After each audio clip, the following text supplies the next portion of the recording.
Okay, so next up, I have the pleasure to introduce Dr. Vivek Mehta. Vic is a colleague and friend. He's been here at Hoag with us for about 4 years. Vic is the head of service for the epilepsy program. So his specialty is in minimally invasive treatment of brain and spinal disorders, particularly focusing on epilepsy, which affects millions of Americans. Vic has been instrumental in growing Hoag's epilepsy program into what's called a level 4 epilepsy center, which is the highest level of care that we can provide for patients with epilepsy in Orange County. With Vic at the helm of that program, it has grown and is now actually enrolled in several clinical trials to offer the latest minimally invasive treatments for patients with epilepsy. So we've been really fortunate to have Vic join us on the neurosurgery team. He's an absolute pleasure to work with and also a brilliant speaker. So we're looking forward to hearing him speak today. Vic, welcome. Thanks, Rob. Good morning, everyone. Really excited to talk to you a little bit about what we've been doing at Hoag, really taking a difficult topic, a difficult disease, which is epilepsy, and trying to make it more patient-friendly, trying to make it easier to collaborate, using some of the tools in VR and AR. And I'll do this through a case-based approach, but first let me tell everyone a little bit about epilepsy.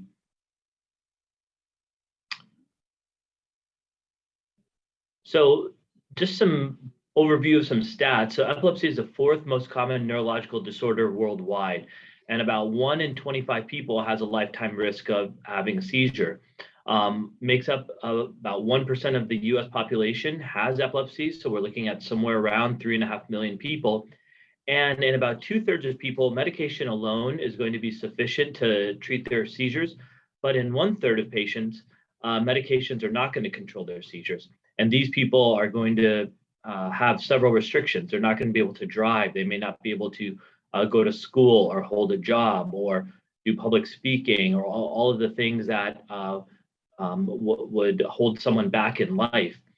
So we're looking at about 1 million people in the United States who are candidates for surgery.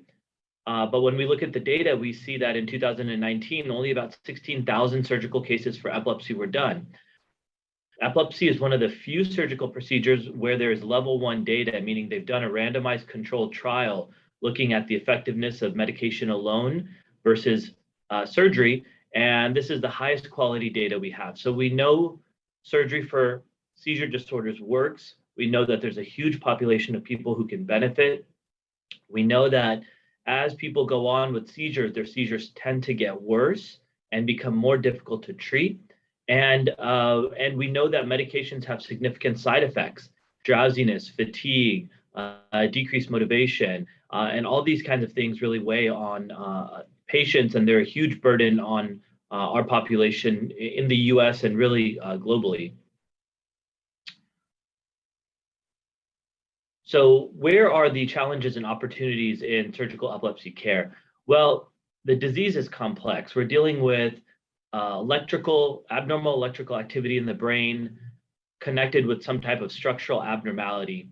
So epilepsy is essentially an electrical storm in the brain that incapacitates a patient.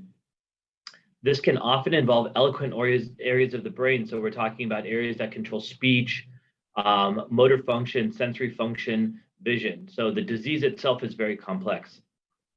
And as such, the workup is very complex. EEG is recording of the electrical activity of the brain. That has to be done either by placing electrodes in the brain or on the scalp. There has to be functional imaging done. So we want to know, where is that speech function? Where is the function of the hand, the leg? Does the seizure involve those areas? We want to know structurally what is going on. Is it because there's an area of sclerosis or scarring, or is there a cavernous malformation or some type of blood vessel abnormality? Or is there something that can't be seen on MRI? And then we want to identify, where is the network? So where is this electrical storm propagating? Does it start from one place and spread to another place? Does it spread globally? So that takes a lot of complex imaging modalities to understand. Then finally, the treatment is very complex. Back in the 1950s and 60s, the treatment was temporal lobectomy, so removing a large portion of someone's brain. And that actually is quite effective. However, people are looking to look at more minimally invasive approaches. There are epilepsy conditions in which removing a large portion of the brain is not going to solve their seizures. So we need to come up with strategies for that. So there's lesional strategies where we remove or destroy part of the seizure focus.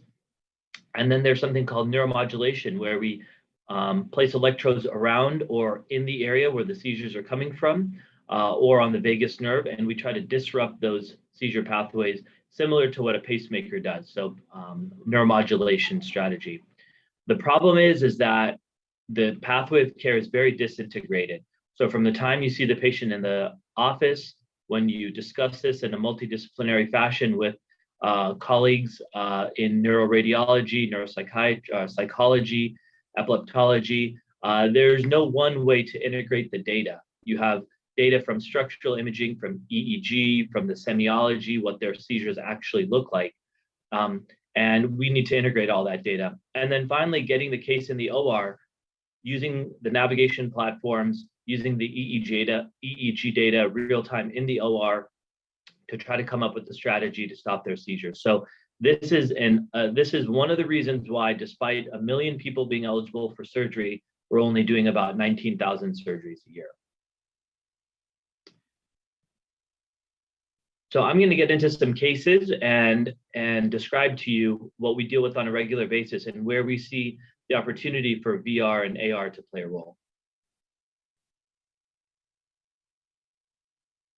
So first case, so this is a young woman, very highly functional, who has occasional seizures, but these seizures are disabling. She doesn't know when they will happen. And because of that, she's been on high doses of medications, which have profound side effects. They make her sleepy, they make her need to take days off. Her seizures also limit her ability at work. She doesn't know if she's going to have a seizure that day, if she's out giving a presentation in front of a group or meeting with a client. That can be really disabling. There's also a stigma around epilepsy. She doesn't want her employer to know that she has seizures. That may limit her opportunities in the workplace.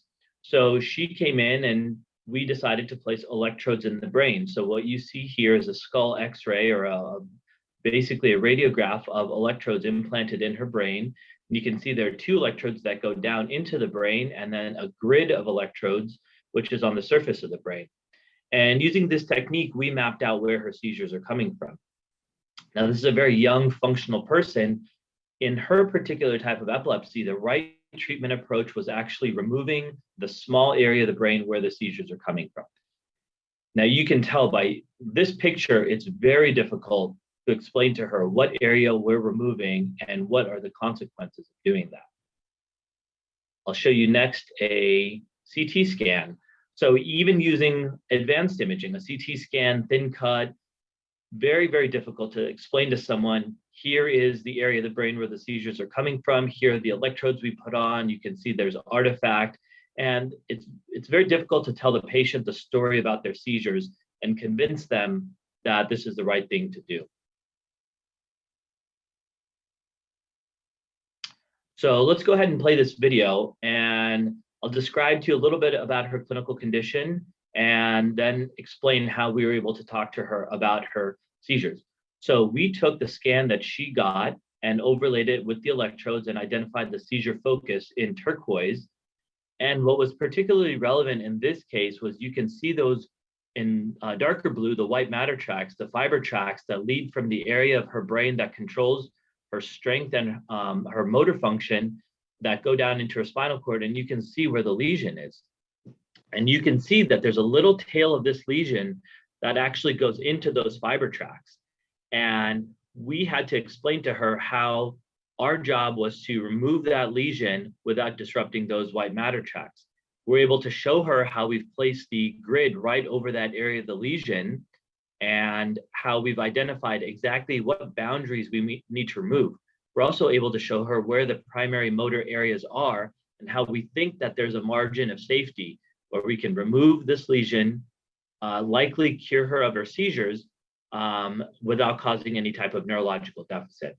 So if you compare this to the previous two films I showed you, you can tell how much more integrated, informative it is, and how much more interactive it is with the patient. We're showing them in one video structural imaging, functional imaging, what we've done in surgery, and where her seizure is.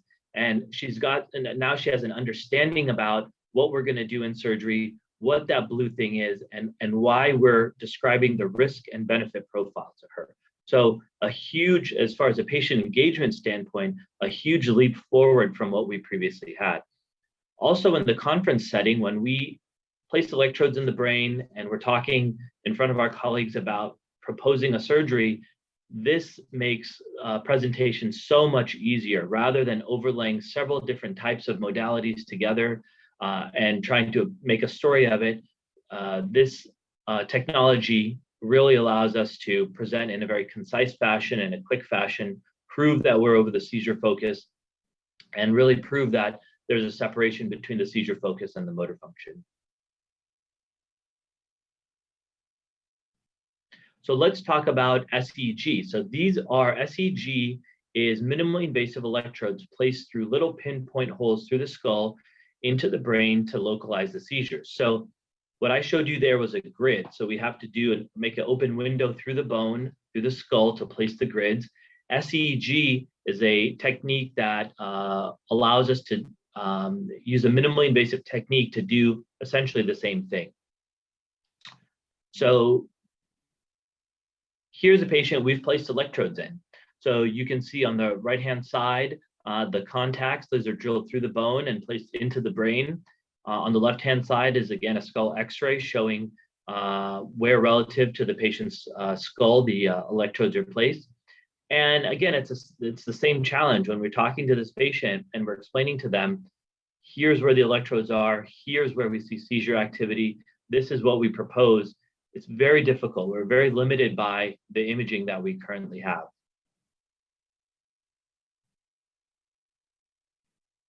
Now contrast this to the video, which you can start playing using VR techniques with surgical theater. On the right-hand side, we actually have the EEG. That's the electrical rhythm of the brain areas that we're mapping from. On the left-hand side are the electrodes and the critical structures in the brain. Again, we see the white matter tracks, the pathways in the brain that control strength. And then in red, we see the blood vessels of the brain. And as we scroll through each electrode, we can tell what's happening there.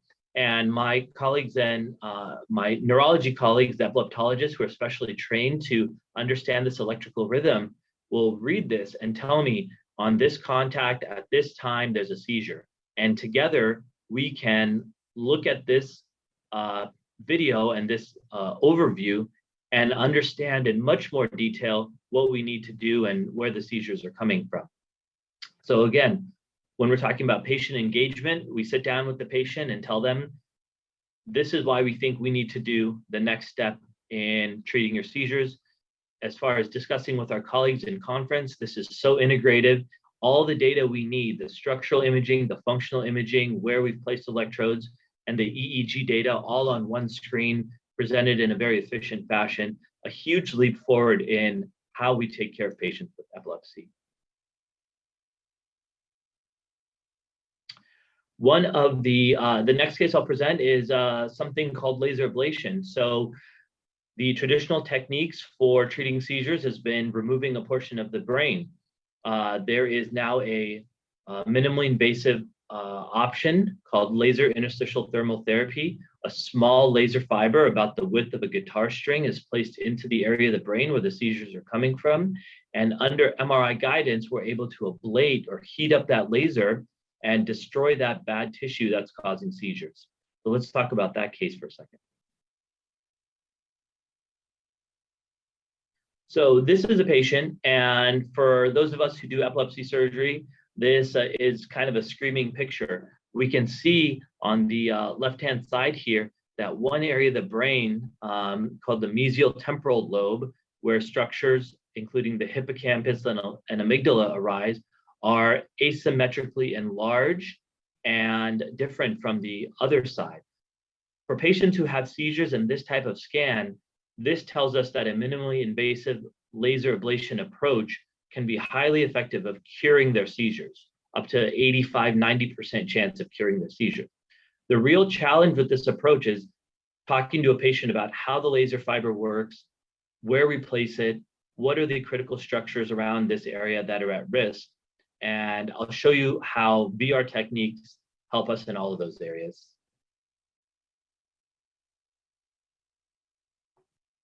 So we're really proud here at Hoag to be one of the few sites in the nation involved in clinical trials in this area. Medtronic and the FDA are involved in a study where we prospectively look at treating patients with this type of epilepsy with laser ablation. And in California, we're one of two sites, with Stanford and UCSF being the two others. And we're really proud to be one of the only community hospitals who are participating. And what's really unique about Hoag is that we're the only site that's using these advanced VR and AR approaches for treating patients with this disorder. So let's talk about how we would go through with a patient what we propose, which is this laser ablation approach. We can start playing the video.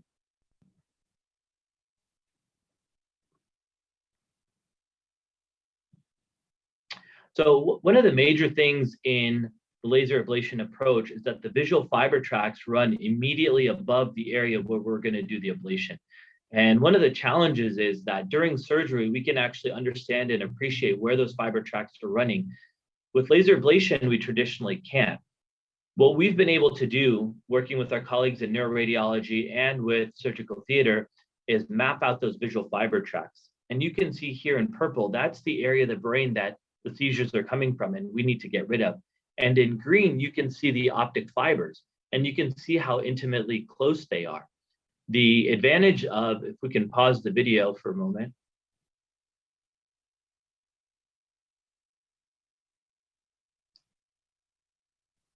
So one of the advantages of an overlay is being able to first plan during surgery where those fiber tracts are and limiting our ablation to not damage those visual fiber tracts. We can also, with a very high degree of certainty, place our laser fiber in a way that's not going to disrupt those laser fiber tracts and still achieve a really nice ablation that's very highly likely to cure patients of their seizures. And then lastly, we can explain to the patient the potential risks or side effect profile. It's very important for patients to understand that even if there's a 1 to 5% chance of this complication, we want them to understand why it is it can occur and have a really informed patient going into surgery, knowing that we're doing everything we possibly can to reduce the chance of that occurring. Next slide. So I'll get into a little bit about how VR is helping us get patients seizure-free more. So this is just some preliminary data, and without going into too much of the nitty-gritty of it, it's essentially a heat map, and it tells us where we ablate in the brain, what are the chances of getting seizure freedom. And after treating hundreds of patients, we now know that there's a particular area we really need to target. And if we can target that area, the chances of seizure freedom get higher. Next slide. And this is a simplified diagram of that. And what we can see here in the green in this left-hand picture is we really need to be as far anterior as possible in the temporal lobe, and we need to be low in the mesial temporal structures to include part of the fusiform gyrus and the parahippocampal gyrus, areas of the brain that are important in reducing seizure freedom. So the significance of this and where VR plays a role is that now we know where we need to ablate. The challenge is, how do we do that? How do we rehearse that? There was really no way prior to using surgical theater and VR and developing that. What we're actually able to do now is rehearse the different approaches or trajectories that we take to the lesion. We can simulate an ablation, and we can see how close are we going to get into those green areas. If we're getting 90 to 95%, we're really happy. We know that if we can execute that plan at surgery, we're going to do a really good job of stopping their seizures. If we trial or rehearse an approach and we know we're closer to the red areas, we know our seizure freedom is going to be lower. So this is incredibly powerful to be able to rehearse, plan, and pick the exact right approach to get a really good outcome. And it's basically, we're getting into the area where we're going to be using algorithmic ways to determine what's the best way to treat seizures. So we have this technology, and any of our smartphones, we know if we want to get from point A to point B, there's several different ways to do it, but there's one best way to get there. And we're going to develop those same strategies using these techniques by rehearsing several different approaches and trajectories and taking data from thousands of patients and understanding what is the best, the safest, and most efficient and effective way to treat seizures.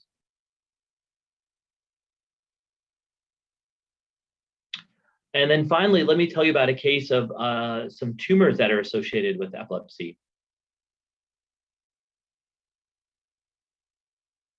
So this was a young boy, high school student here locally, who had a first lifetime seizure. We got a scan, and we can see here on the left side near the primary speech areas, so the areas of the brain that control his language, there was a lesion there. We got a second scan, which is a functional MRI looking at speech function, and we can see how closely associated the speech areas are. So what's really challenging in this approach is we need to get this whole lesion out to cure him of his brain tumor. We know that if we leave even a little bit behind, the chance that this will come back or turn into a higher grade lesion that may be more difficult to control down the line is there. We also need to be really aware that the speech function is millimeters away. And for a young 17-year-old who's about to go to college, who's an aspiring attorney, we know how important speech function can be. So we wanted to understand how can VR help us in this challenging situation.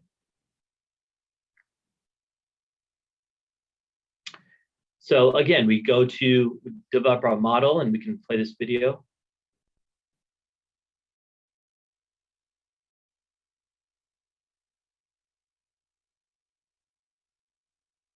So here's a really good example of how we can explain to a patient and a family where the lesion is and what we're going to do about it.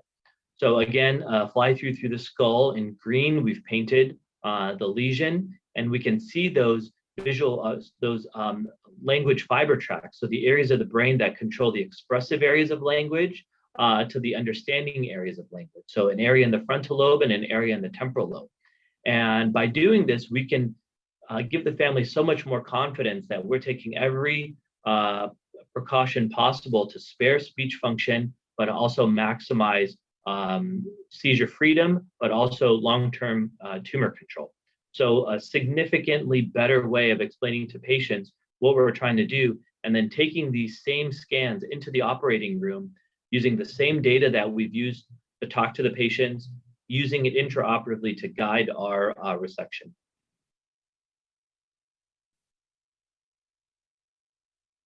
So just to wrap it up, where's the role for VR and AR in surgical epilepsy care?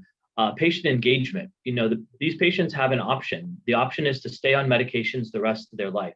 We know that that's going to lead to cognitive decline and worsening seizures. But stepping into surgery that's largely elective can be very frightening. So these technologies really allow us to explain to the patient what we're doing, how we're taking all the different considerations into mind to plan a treatment option for them that's safe and effective. Collaboration.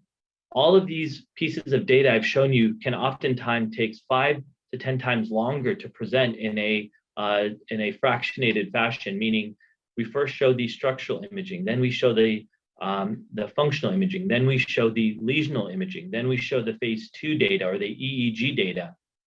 That takes a lot of time. And if we're trying to get through many patients during one session of collaboration with our partners, we need a platform. And through surgical theater and VR techniques, we've been able to develop that.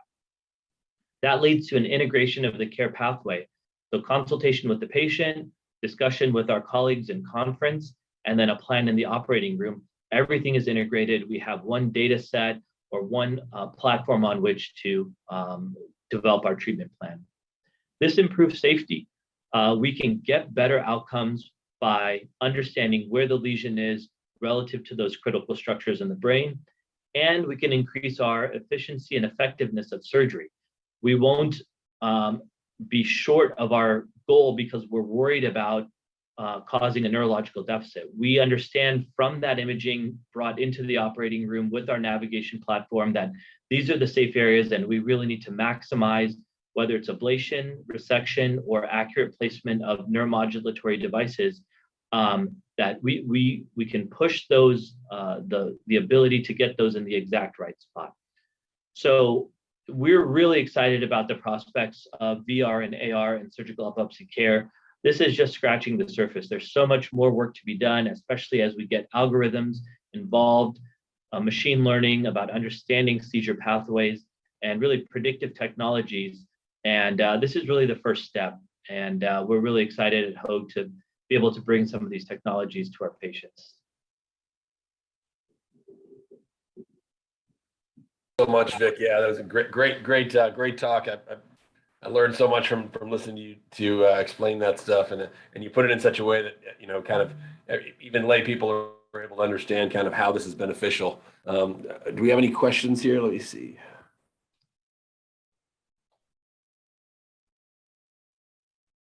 I do not see any questions at the moment. You're off the hook, bro. Thanks, guys. Thanks, Rob. Thanks, Vic. Okay, so that puts us at lunchtime. Before we send you off to lunch to take a little break, we're just going to show a little bit of a brief preview of what you're going to be seeing later on. As I mentioned today, at the end of the day, we're going to be showing unveiling our new extended reality laboratory at 4 o'clock today. So we just have a kind of a little bit of a sneak preview that we're going to show for you now. Can we cue that up, guys? So this is a Center for Advanced Visualization and Immersive Therapeutics, which just opened last week. I'm going to be going through this in detail a little bit later on at the end of the day, but just to give you guys a kind of preview of what it looks like and the kind of work that we're going to be doing in there. It's really an amazing space. It's been 2 years in the making, and we're really proud of the work that we've put into making it happen, and we'll be even more excited about what we're going to be using it for. So we will see you all back at 12:45. Thank you.